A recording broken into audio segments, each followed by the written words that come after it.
Mama medvjedica i mali Medo. Jednoga vedrog hladnog jutra mali Medo pomogao je mami medvjedici razgrnuti snijeg ispred njihova brloga. Tako ćeš imati više mjesta za igru, rekla je mama medvjedica. Sad si već malčice narastao. Mama medvjedica protegnula se do neba. Treba ćeš još puno jesti da budeš velik kao ja, rekla je. Kad budem velik, hrvat ću se s tobom u snijegu, rekao je mali Medo. Hrvanje u snijegu bila mu je najdraža igra. Kad odrastem, želim biti velik kao ti, rekao je mali Medo.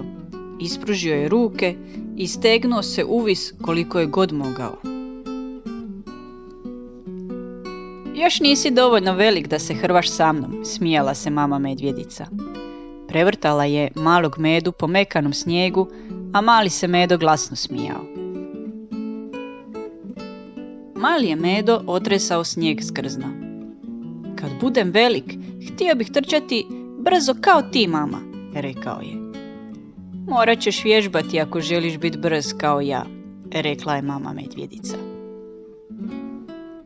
Mali je Medo jurnuo i potrčao najbrže što je mogao. Ali majka ga je ubrzo prestigla. Trči brže, doviknula je. Ne mogu, rekao je mali Medo. Nisam još dovoljno velik. Pokazat ću ti kako izgleda biti velik i odrastao, rekla je mama medvjedica. Popni mi se na leđa. Kad se mali Medo popeo na majčina leđa, vidio je sve do na kraj svijeta, a kad je podignuo ruke, zamalo je dotaknuo nebo. E sad si zbilja velik, rekla je mama medvjedica. Pojurimo, viknula je mama medvjedica i počela trčati sve brže i brže. Mali je Medo osjećao kako mu vjetar tuče u lice i zviždi oko ušiju. Tako ću ja trčati kad budem velik, viknuo je.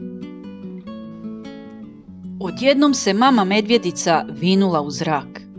Mali je Medo vidio kako svijet nestaje pod njim. Letim kao ptica, povikao je, a onda je spazio mjesto na koje će se spustiti. Mama medvjedica skočila je u hladnu vodu i zaplivala s malim Medom na leđima. Ovako ćeš plivati kad odrasteš, rekla je. Mali je Medo pozorno promatrao majku kako bi idući put znao što učiniti. Uskoro ću i ja moći ovako plivati, rekao je samome sebi. Mama medvjedica izašla je iz vode, a mali joj se Medo i dalje držao čvrsto za leđa. Kad odrastem, hoću li zbilja biti velik kao ti? Upitao je mali Medo. Da, hoćeš, rekla je majka, ali za sad ne želim da odrasteš. Zašto ne?